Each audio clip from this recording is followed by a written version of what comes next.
Central modern college की BA BEd class में आप सभी का पुनः स्वागत है। हम अलाउद्दीन खिलजी के बारे में अध्ययन कर रहे थे। खिलजी वंश का एक प्रमुख प्रतापी या मध्यकालीन या सल्तनतकालीन भारत का एक महत्वपूर्ण शासक रहा अलाउद्दीन खिलजी। अपने चाचा जलालुद्दीन की हत्या कर वह दिल्ली सल्तनत का सुल्तान बना और सल्तनत का सुल्तान बनने के बाद उसने विश्व विजय की योजना बनाई और विश्व विजय की योजना के तहत उसने सबसे पहले भारत के विभिन्न क्षेत्रों के प्रदेशों को उसने जीता। जिसमें हमने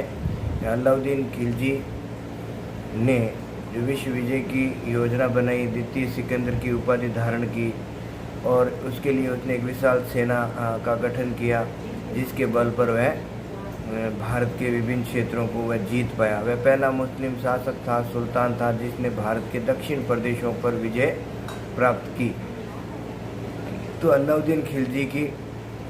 जो विजय हैं उनको मुख्यतः दो भागों में डिवाइड करते हैं। प्रथम विजय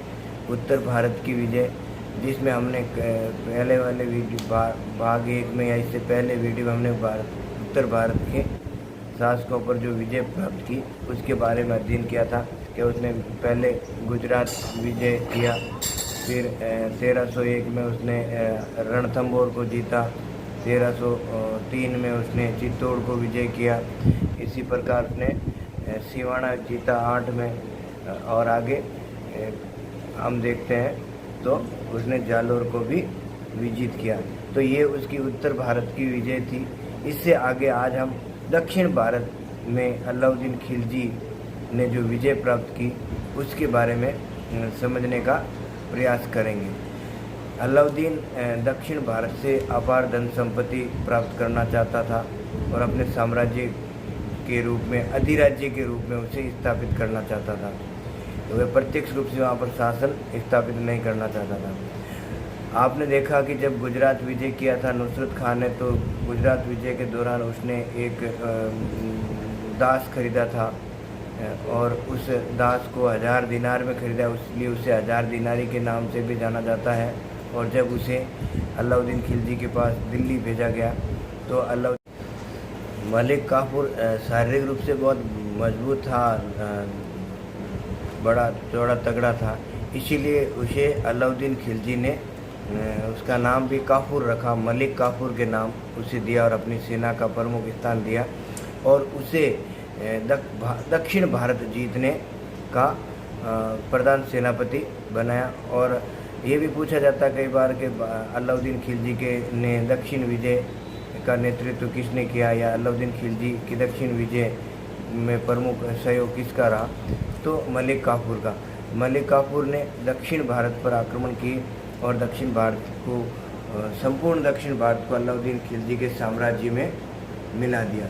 अलाउद्दीन खिलजी के शासनकाल को जब हम पढ़ते हैं तो हम देखते हैं कि अलाउद्दीन खिलजी के समय में दक्षिण भारत में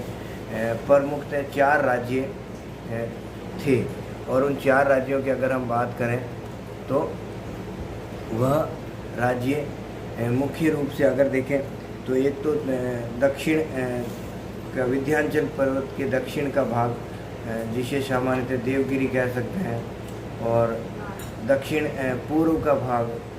जिसे हम काकतीय का राज्य कह सकते हैं। तो और तीसरे अगर हम उसी की बात करें कि कौन राज्यों की, तो तीसरा राज्य था होयसल राज्य और चौथा राज्य था पांड्य राज्य। तो इस प्रकार से अगर देखें तो अलाउद्दीन खिलजी के समय जो प्रमुख दक्षिण के राज्य थे, जिसमें पहला जो था वह राज्य जो था विंध्याचल पर्वत के दक्षिणी भाग में, जिसे देवगिरी के नाम से जाना जाता था और यादव वंश का वहाँ शासन था और रामचंद्र देव वहाँ का शासक था। तो सर्वप्रथम अलाउद्दीन खिलजी के सेनापति मलिक काफूर ने देवगिरी पर, जिसकी राजधानी दौलताबाद थी, के शासक रामचंद्र देव पर आक्रमण किया। आक्रमण का एक बहुत बड़ा कारण ये था कि जब अलाउद्दीन खिलजी ने की सेना ने गुजरात पर आक्रमण किया तो गुजरात के शासक रायकर्ण देव भागकर रामचंद्र देव की शरण में चला गया था। तो एक तो उसे रामचंद्र देव से रायकर्ण को प्राप्त करना था और साथ में रायकर्ण की पुत्री देवल देवी उसके साथ थी। और आपने देखा कि गुजरात विजय के दौरान जब कमला देवी को पकड़ ली गई, जो राजा रायकर्ण की पत्नी थी, उसे दिल्ली भेज दिया गया था। तो अलाउद्दीन खिलजी सामान्यतः देवल देवी को प्राप्त करना चाहता था ताकि वह, या यूँ कहें कमला देवी ने कहा कि उसकी पुत्री देवल देवी को दिल्ली लाया जाए। तो अतः अलाउद्दीन खिलजी ने देवल देवी को प्राप्त करने के उद्देश्य से उसने सामान्यतः मलिक काफूर को रामचंद्र देव पर या देवगिरी पर आक्रमण करने के लिए भेजा। जब अलाउद्दीन खिलजी का सेनापति मलिक काफूर देवगिरी पहुंचा तो कहते हैं कि रामचंद्र देव से उसे कोई विशेष संघर्ष नहीं करना पड़ा और रामचंद्र देव ने उसकी अधीनता स्वीकार कर ली। इससे सबसे बड़ी बात ये थी कि उसे मलिक काफूर ने से जब उसने अधीनता स्वीकार कर ली तो अलाउद्दीन खिलजी के पास उसे दिल्ली भेज दिया गया। अलाउद्दीन खिलजी ने रामचंद्र देव के साथ बड़ा शिष्टतापूर्ण व्यवहार किया और कुछ समय बाद उसे पुनः नवसारी के जिले और छतरी, सोने की छतरी और एक बड़ी धनराशि यानी 1 लाख सोने के टंके देकर वापस दक्षिण भारत और उसका राज्य लौटा दिया। ये बिल्कुल अलाउद्दीन खिलजी की वैसी ही नीति थी जैसी कि हमने देखा कि गुप्त काल के अंदर समुद्रगुप्त ने जो सुदूर दक्षिण के राज्यों को ग्रहण मोक्ष अनुग्रह की नीति का जो अनुसरण किया था, क्योंकि उसे पता था अलाउद्दीन खिलजी को भी समुद्रगुप्त की तरह के सुदूर दक्षिण के राज्यों पर नियंत्रण रखना बहुत मुश्किल है और उन क्षेत्रों को अधीनस्थ राज्यों के रूप में अधीन राज्यों बनाकर वहाँ से जो राजस्व या धन प्राप्त करने का ये सबसे बढ़िया नीति थी। अतः उसने रामचंद्र देव के साथ अच्छा व्यवहार किया और उसका राज्य उसे पुनः लौटा दिया और साथ ही रामचंद्र देव ने इस बात का भी आश्वासन दिया कि वो हमेशा आपके साथ, आपका सहयोगी, आपका अधीन शासक रहेगा। और रामचंद्र देव जब तक जीवित रहा उसने अलाउद्दीन खिलजी का भरपूर सहयोग किया। और अलाउद्दीन खिलजी भी चाहता था कि दक्षिण भारत में उसे दूसरे राज्यों को जीतने में रामचंद्र देव उसका बहुत सहयोग कर सकता है। अतः उसने रामचंद्र देव के साथ शिष्टतापूर्ण व्यवहार करके उसका राज्य लौटा दिया। साथ में ही रामचंद्र देव के यहाँ से हम देखते हैं तो देवली को में प्राप्त कर लिया गया और उसे दिल्ली पहुँचा दिया गया और बाद में उसका भी विवाह अलाउद्दीन खिलजी के पुत्र के साथ कर दिया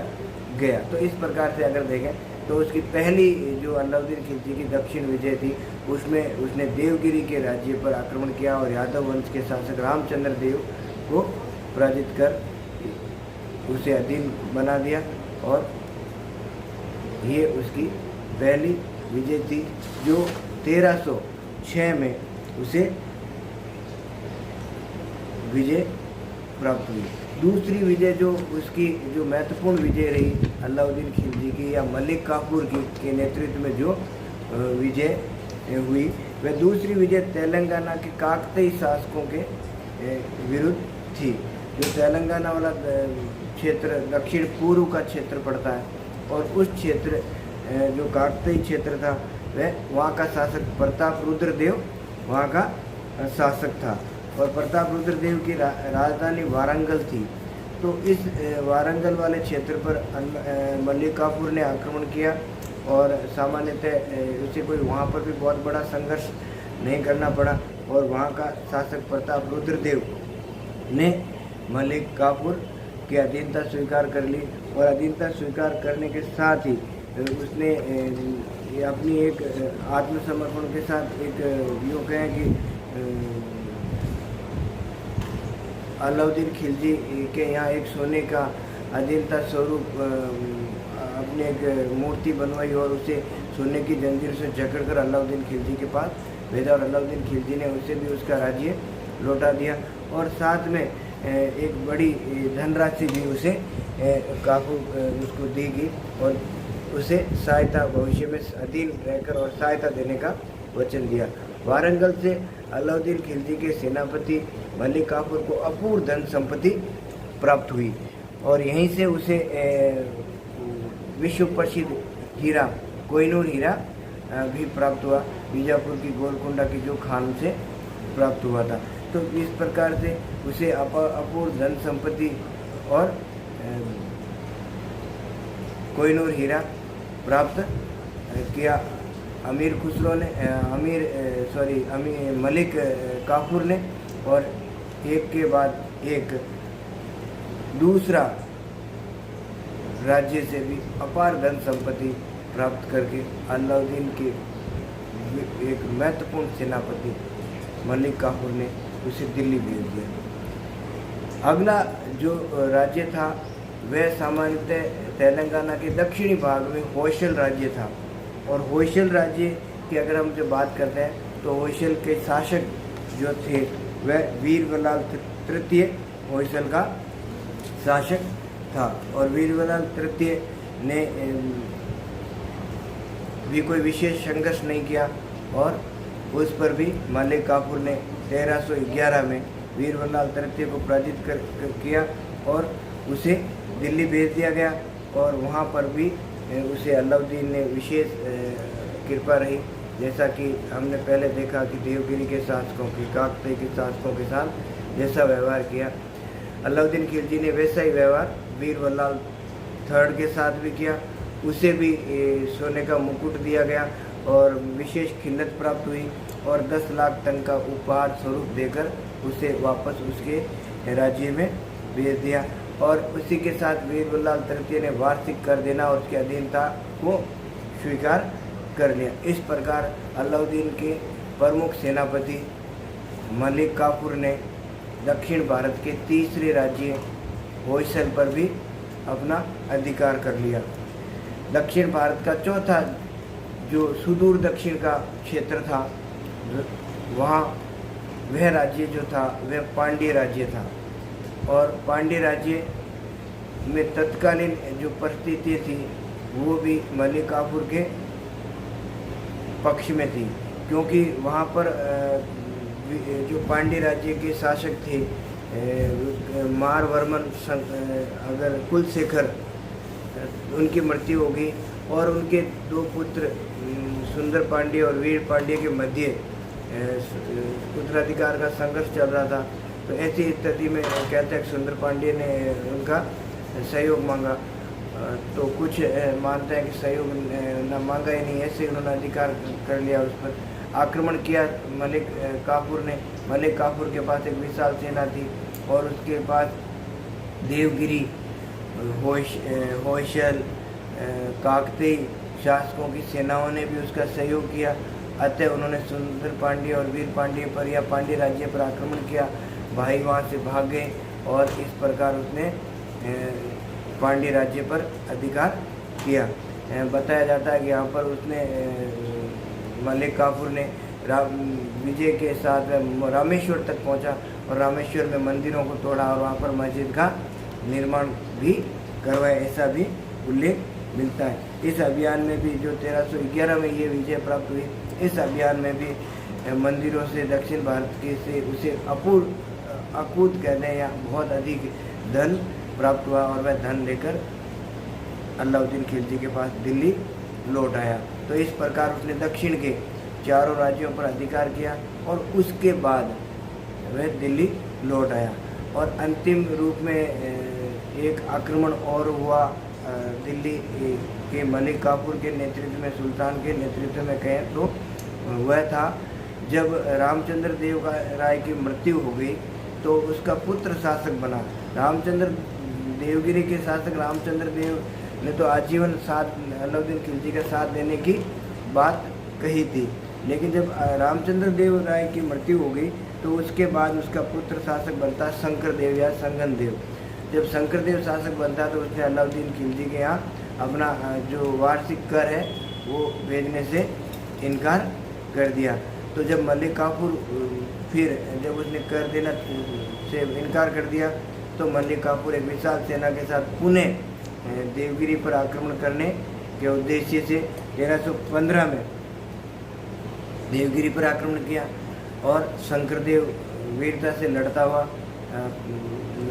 वीर गति को प्राप्त हुआ और उसके सेना पराजित हुई। अंततः मलिक काफूर ने पुनः देवगिरी पर भी अधिकार करके उसे अलाउद्दीन खिलजी के साम्राज्य में मिला दिया। इस प्रकार अगर देखें तो अलाउद्दीन खिलजी ने एक विशाल साम्राज्य की स्थापना की और उसने वहाँ पर प्रशासनिक व्यवस्था भी बहुत अच्छी तरीके से की। इस प्रकार से अगर हम देखें तो अलाउद्दीन खिलजी एक महत्वपूर्ण सुल्तान खिलजी वंश का कहते हैं या मध्यकालीन सल्तनत युग का, जिसके पास एक विशाल साम्राज्य उसके पास था और जिसका संचालन सामान्यतः दिल्ली में रहकर उसने उसका संचालन किया और उसमें उसका बड़ा सहयोग उसके सेनापतियों का रहा। और दक्षिण विजय की जो श्रेय है वो उसके सेनापति मलिक काफूर को जाता है।